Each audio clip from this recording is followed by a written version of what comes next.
at Montana State, Nevada, a number of places. Obviously was at Boise as well. We've been impressed with Stone Combs, number 33. Thomas Whitty, number 99, defensive tackle from Anchorage, Alaska. Defensive end, number 32, Dylan Labarbera, if I said that right, excuse me. DN, number 9, Jonathan Maldonado. And DB, number 5, Mervyn Kenyon is a transfer as well from Idaho and Sacramento State. And then on special teams, Parker Henry is the special teams coordinator. Again, they have history together. Have been at Portland State with my buddy Coach Barney over there at Portland State. But been impressed with their punt return, number 18, Marcus Bellin, who's a UTEP transfer. A kick returner, number 25, Kai Woods, who's a Texas transfer. That's kind of a fairly common theme. When Coach first got there, they brought a number of guys from Texas. And then also kick return, number 7, Marquise Ashley. So still learning a lot. Obviously, we've done summer studies on these guys as well, but still learning a lot. Again, the 54 transfers, makes this more difficult early in the season. So open it up to questions. We'll start with Zoom. Let's go to Rich Garcella, followed by Mark Wogenrich.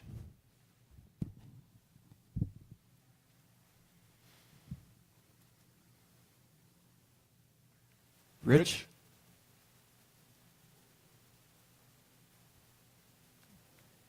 All I see is Paul. We'll go back to Rich. Let's try Mark. Hey, James, how are you? I don't think I've ever been first. I appreciate it. That's why we did it, Mark. Thanks. I wanted to get your assessment of Devonte Ross so far in training camp. How has he looked? How has he progressed? And what do you think his role is going to be this week in offense? Yeah, so he had some bumps and bruises this summer that we were dealing with that impacted how involved he could be late in the summer and then also early in training camp. But he's ready to go. We'll probably rotate him a little bit more just because he hasn't had the full training camp and he hasn't had the full summer. But he's ready to go and has looked really good the last week or so. So we're expecting good things out of him. But I think him and Liam Clifford will both rotate and both play significant reps. Let's try Rich Garcella again.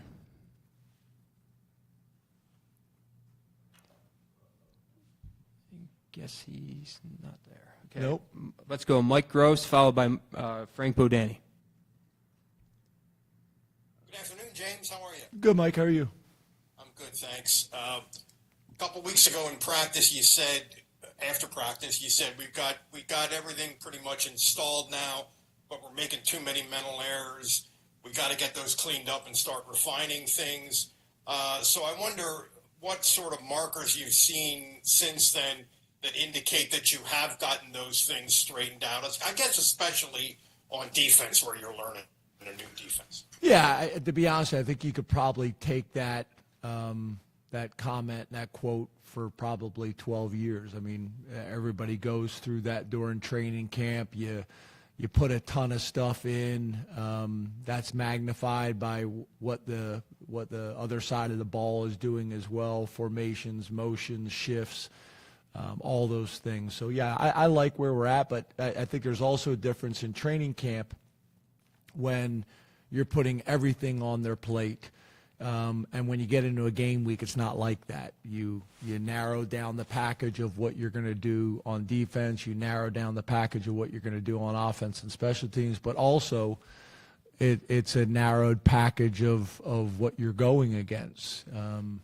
Again, depending on who you're playing. But a lot of teams you're going to play, and they're going to be primarily 11 personnel team and a one-back team, and that's what you're facing. And then same thing on defense. So both things, I think, help with that. You get into game week and you narrow what you're doing, and you try to narrow down what you think you're going to get from your opponent. But again, those things are a little challenging on week one. So I feel like we're in a good place, Mike. But I don't think that's a whole lot different than than probably most years. And I guess to your point specifically about our defense, year one, that's been the focus and the challenge is how do we streamline this process as much as we possibly can, put a ton on their plate, see how they handle it, and then kind of go into each week saying, okay, these are the things that we need to emphasize and these are the things we need to focus on to put our defense and our team in the best position to be successful. Let's go to Frank Bodani, followed by Bob Flanders.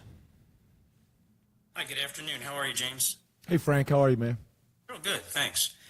Drew Allar. Frank, how often do you get your hair cut? Once a week, once every, because I'm always impressed with your hair. It goes in phases. I'm actually getting a haircut this end of this week. So, but you didn't answer my question. How often do you normally get your hair cut? About once every 5-6 weeks. Oh, wow. Yeah. I used to be every Thursday. Now it's every morning, 5 a.m. Thank you for asking, though. Yeah, you look good, sharp. You look good as well. I appreciate that. Question? So, okay, what was I asking? Oh, Drew Allar. That's right. Okay. So, can you talk a little bit about his preseason camp? And I'm asking that in regards to, in the spring you said Drew has to improve a little bit on everything. Okay. How do you see him at all as a different, improved quarterback now, say, from the end of last season, from spring practice? Is there anything specific? Is there even an anecdote or just kind of an image from preseason camp you can kind of point to or share with us to talk about his growth or his improvement recently? Yeah, I guess I don't like the first quote you said because those are the things that kind of I'll say something and then all of a sudden that will be in the article or the headline says James Franklin that says that Drew Allar needs to improve in everything. I didn't think I said that. I think the question that I've gotten a lot is what specifically does Drew need to improve on to get better? And I said I don't think he's got one kind of glaring area of weakness. I think he needs to do what he's done over his time here at Penn State, which is get a little bit better in every area. So I think they're two very different statements in my mind. But yeah, I see him. His body has changed. He's more athletic. He's faster. He's more explosive. He's done that every single year since he's gotten here. Same thing from a leadership standpoint. He's gotten a stronger and stronger voice. And more comfortable doing that. I think most guys in year one, they don't necessarily come in doing that. They just want to focus on doing their jobs. I think that's a natural evolution.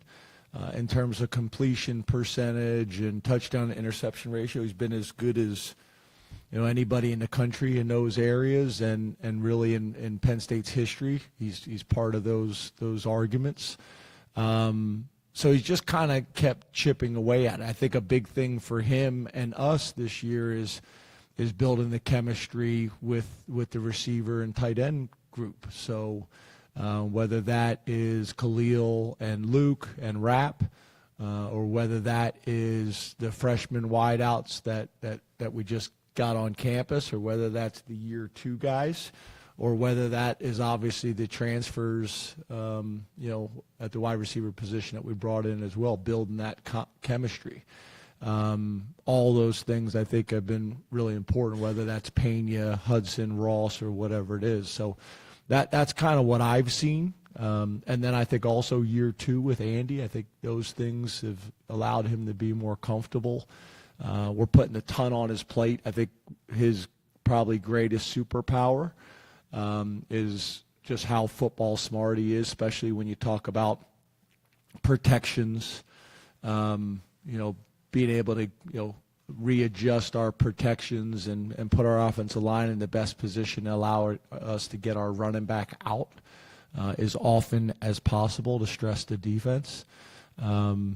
So I see him getting better in all those areas, and I think he took another step, but until we get out on the field and do it, it's just me talking about, the gains that I have seen in the offseason and really over his 3 years. But it's not one specific area. It's a little bit in every area. And in terms of an anecdote that would show that, or illustrate that. I'm not sure if I have one. He's very steady Eddie. He's very steady Eddie in his approach. He's got a very workmanlike approach in the weight room, in the film room. One of the things that I do think is probably an interesting little piece for you guys is we got a number of guys, probably about 10 guys this year, and Drew's one of them. There's an NCAA rule that if you only need 9 credits to graduate, then you can be under full-time status. So if you only need 6 credits to graduate, you only need to take 2 classes. If you only need 3 credits to graduate, you only have to take 1 class, and that's fine from an NCAA rule. It's been that way for a long time. But Drew and a number of our guys are under full-time status. So I think Drew's got 1 class left to graduate at Penn State, so creates a really good situation for him in terms of being the best player he can possibly be and graduate from Penn State, because I think he's only in a situation where he only has to take 1 class, and we have a number of guys like that. So kind of explained that to the team the other day.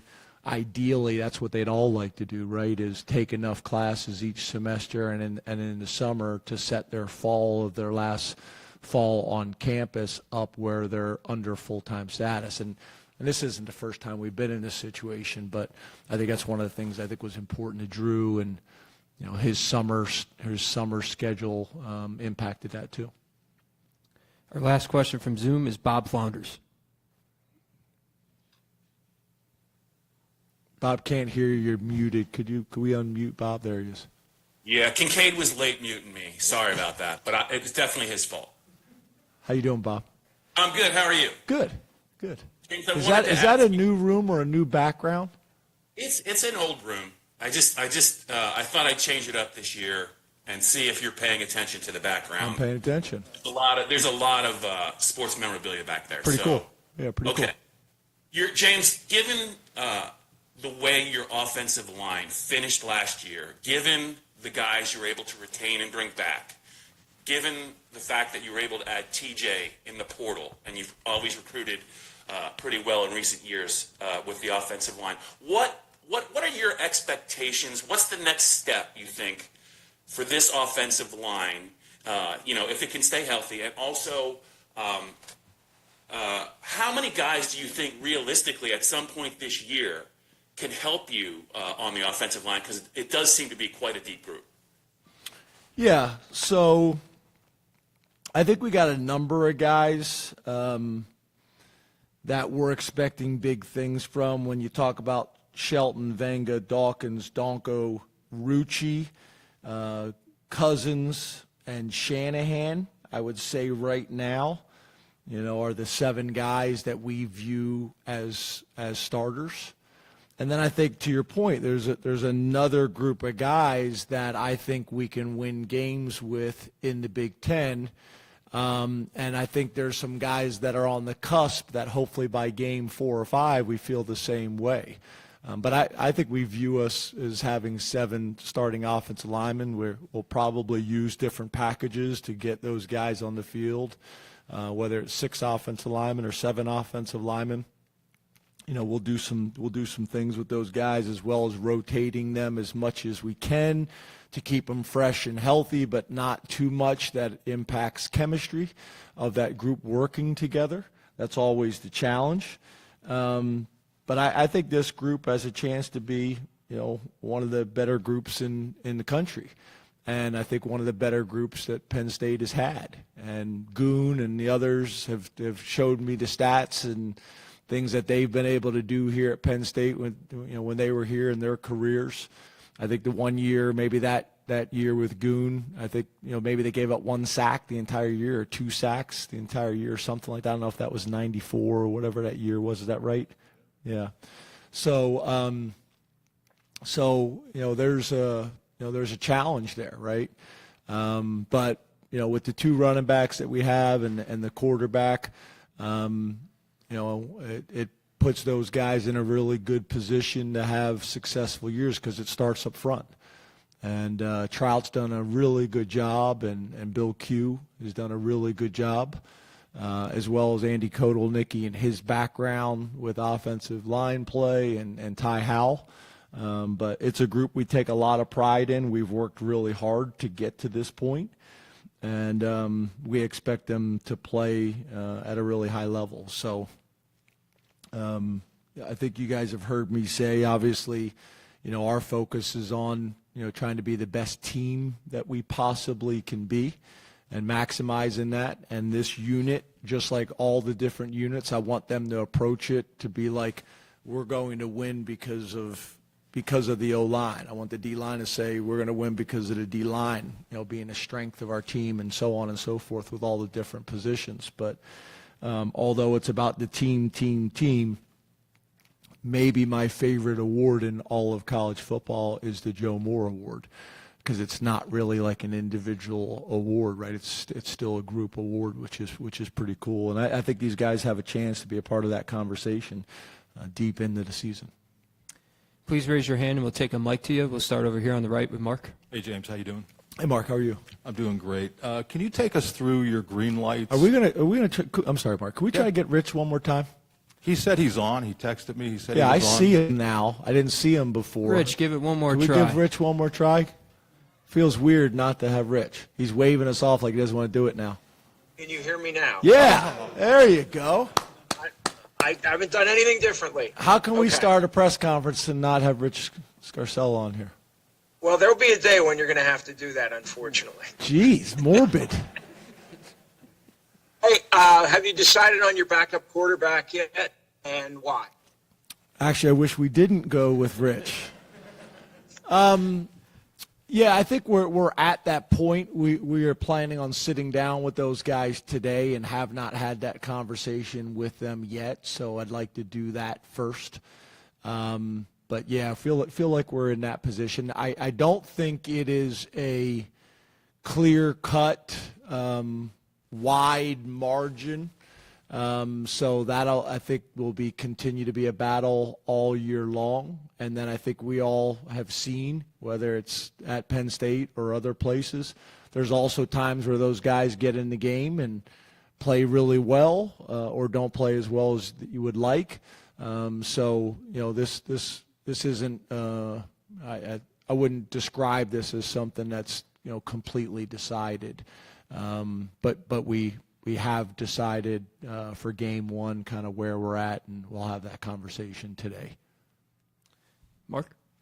Green lights at this point. Can you take us through the guys and what have they done to kind of earn it? Yeah, I think, as you guys have heard me say before, it's about consistency, right? So there's a number of guys that I think could still end up being green lighted by game 4 or game 5 of the season. But the two that are green lighted right from the beginning is Chaz Coleman and Darius Dixon.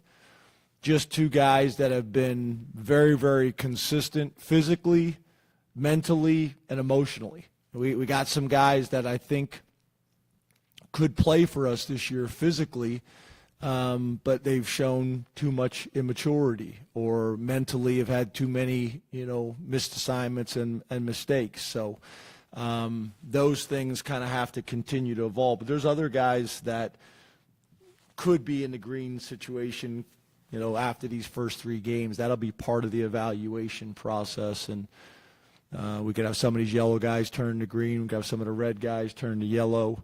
We could even have some green guys turn to yellow. So that will not be kind of finalized until they've gotten to the point that they've played in enough games that it's been decided by NCAA rules at that point. So the two that we're approaching it that way is Chaz Coleman at defensive end and Darius Dixon at corner. And then another part that plays a big aspect of this is special teams. For you to burn your red shirt and take that approach from game 1, then you have to factor in on special teams as well. And some of these guys haven't taken that approach on special teams, and that's impacted on why they're maybe yellow or red too. John. Hey, James, how are you? Hey, John, you are fresh right now. Yeah, got a cut on Friday. I think Yeah. it was. Something like that. First time you've had it cut? About a year. Is that right? Yeah, I'll let it go sometimes. Yeah. We'll let it get shorter length. See what it Impressive. is. We talk about positions you've decided on. Have you chosen a starting safety next as a key yet? And how much do you plan on rotating at that spot early in the season? Yeah, so right now, Belgrave Shorter is the starter across, from Zaki. But those other two safeties, we plan on playing a lot.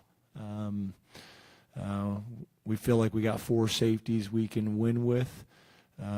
Belgrave's probably a guy that, there wasn't a lot of conversations going on outside of the Lash building, but led us in interceptions and turnovers, this training camp. Been very, very consistent about how he's gone about his business. So he has earned that spot, but the other 2 guys will play a lot, and we need them to play a lot. Neil. Hey, James. How you doing, Neil? You're quoting Goon. That's a good omen. You like that? Yeah. Have you picked returnees for punt returns and kickoffs at this point? Yeah. Right now, we'll at kick return we'll rotate Singleton and King Mac. We'll rotate those 2 guys, and at punt returner, we got a number of guys that we feel good about. Obviously Zion, Trevor Pena, and Devonte Ross. Those 3 guys. We'll see how that goes. But I see all those guys getting touches and getting opportunities. Audrey. Oh, how are you doing? Good. How are you? I'm good, thank you. Looking at your defensive ends, obviously we know a good bit about Denai, Zariah, Chaz Coleman. You've told us a lot about this preseason. How deep do you think that group maybe can be, and how many guys do you see maybe playing in games early on at least? Yeah, I think it goes back to kind of what I've said to you guys in the past about, we really think you have to have a 3 deep at a minimum. You better have 5 at a 2 position unit. You talk about defensive end, two defensive ends on the field, so you better have 5. But we really feel like you should have 6, and we think we have that. Fisher and Coleman and Dennis Sutton and Harvey and Williams, and then the other guy that is kind of right on that bubble of green lighting that most likely will play in these first couple games as if he's going to play all year long as Kamaju. He's really had a really, really good spring and then had a really good camp. So we feel like we got 6 guys. Mason Robinson is another guy that we're very, very high on, but Mason has had a number of bumps and bruises that have really impacted his ability and time to compete. So getting him back, with us kind of full time and over a period of practices, just hasn't practiced consistently enough to be a part of that group. But he's a guy that when he has practiced, we've been very high on. So that would give us 7 guys. That we feel good about. Fish is still kind of working through, coming back from his injury. So that would give us 7 guys that we feel like we can play with. And then just depending on some of them freshmen, their development and some bumps and bruises, will depending on whether we have 5 or 6 going into each game that we feel like are ready to contribute and help us play. So we're young there, but we feel like there's a lot of talent in that room, and obviously these first 3 games are going to be really important. Back left corner, Allie. Hey, how are you? Hey, Allie. I wonder in the opener, how much are you trying to establish an identity here? You have so many new pieces in certain positions. Do you balance wanting to test those out while also knowing you've got 11 more games and you don't want to show too much right out the gate? Yeah, I don't think there's I don't think there's a big approach or mentality around here to, save things. It's more about different things will show up against different opponents based on what we've seen on tape, and is going to give us an opportunity to make a play or put our guys in the best position to be successful. So for us, we want to play well. We want to build confidence. We want to do whatever we got to do to get a win.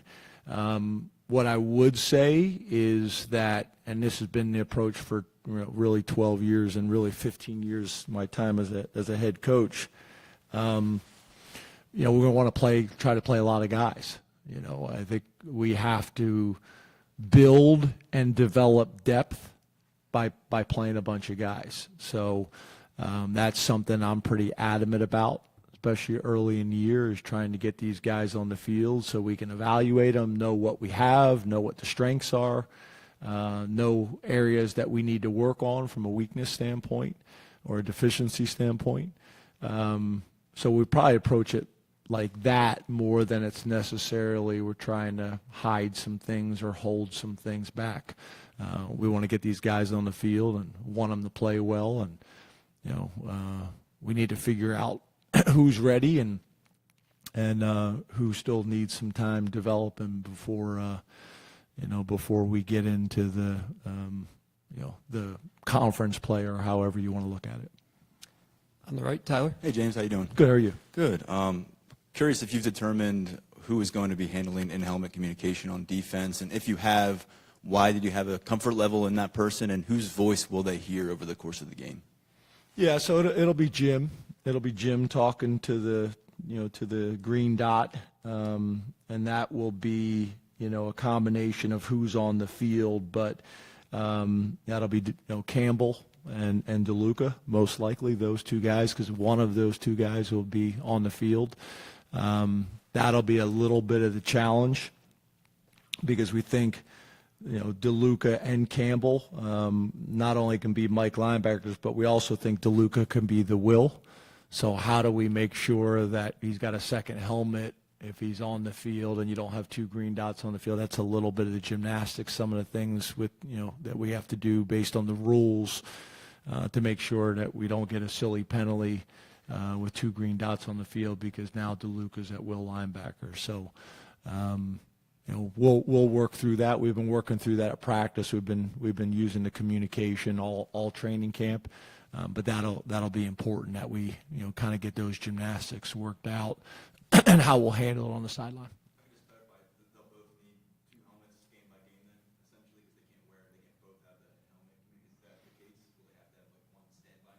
Yeah, I think really just DeLuca, because DeLuca will either be in at Mike or be in at Will. So when he's at Will, then Amari will handle it. But when he's in at Mike, then Amari won't be on the field, type of deal. Yes, sir. Back right corner, T. Frank. Hey, James. How you doing, buddy? Good. How are you? Good. Appreciate you asking. Want to ask you about your nickel position and how it evolved over the offseason. So obviously last year Zion Tracy kind of secured that position for you, but also according to PFF missed 15 tackles. I think it was roughly 39% of his attempts. So what did he do this offseason to prove to you in a position that's going to maybe demand more of him from a schematic sense to earn that position so far, and how all that worked out? Yep. So a couple things. Zion, Woosley, and Dinkins, those three guys are playing the nickel position, and we feel really good about all three of them. I appreciate you bringing up PFF, and I know PFF is a tool for a lot of people, including coaches, but sometimes it's difficult for PFF and others to grade players when they don't technically know the responsibilities and things like that. But I think your point still is a fair one. Zion, like all these guys, are developing players and did some really good things from a coverage standpoint, did some really good things from a return standpoint, but he's a young developing player who's getting better and better and continues to do that both in the run game and in the pass game. experience counts. He's got a full year under his belt. He's bigger, stronger, faster. And I also think just schematically some of the things that we'll be asking not just Zion to do, but our whole defense to do is one of the big reasons why Jim is here, right, is how can we put our players in the best position to be successful? How can we break tendencies? How can we be more challenging to the offense and more stressful to the offense with different schemes that look the same? How can we be less, in terms of coverage diversity, so that we're not in a situation where people know we're in man coverage and then are giving us all man beaters. So all these things, whether it's coverage or whether it's run game, when you play a little bit more zone coverage and you have more defenders with their eyes on the quarterback or eyes on the ball, can allow you to be a better cover guy in terms of interceptions because you see the ball, but also be able to trigger in the run game more. But I expect Zion to have a big year for us. And again, I think all those things I mentioned, some of the scheme things we're doing, I think are going to help him. I think the other thing is we were more of a 4-3 defense last year, which played nickel, and we're going to be more of a major in nickel, nickel personnel now and sub to 4-3, when we need to for matchup reasons. So I think all those things will go into, as well as just Zion having a year under his belt and a lot of confidence and experience. Got time for one more question on the right, Daniel. How's it going today, James? Hey, Daniel. Not used to seeing you without a hat on. I also got a haircut over the weekend. Look very nice. So, appreciate that. Yeah. Is that like first day of school cut or first week of the season cut or just time to get a cut? Try to get a cut before the season and happened to see my girlfriend who cuts my hair this weekend. So she took care of that. Very handsome. Thank you. In the past, you've talked about wanting to have a 2 deep at each wide receiver spot, essentially a 6 deep. Do you have that right now? And if not, what are you looking for out of the competition for guys to step up into those spots? Yep. So combination of Hudson and Howard. Howard's another guy that we look at, that we think is going to play. Haven't truly green-lighted him yet because we want more out of him on special teams. Pena and Denmark and Ross and Clifford. That's the 6 guys right now that I would say are part of that conversation. There's some other guys that you can make arguments, by the day. But that's probably the 2 deep going into week 1 for us, and feel good about it. Ross and Clifford will play a lot. I could see Pena and Hudson will determine that this week, whether it's a rotation or whether it's a tap system. We'll decide that as the week goes on. And then also, do we tag certain plays for certain guys, which we'll do that as well. So, yeah, I feel like we have a 2 deep that we think we can win with. And obviously we got one freshman that we're factoring in there who's, really had a nice spring, had a really good summer, and had a really good training camp, but just need him to have a bigger role on special teams. And I think that's one of the challenges culturally that everybody deals with, right, is receivers in high school pretty much are just returning punts. They're not blocking on special teams and tackling on special teams, and getting that group to have a bigger impact on special teams, I think is important for their development. And I also think it will help us in terms of some of these guys that we're trying to decide, a lot of these freshmen that we're trying to decide whether to green light or not, whether that's receiver or any other position. Special teams will play a major factor, in those decisions. Thank you very much, Coach. Thanks, guys.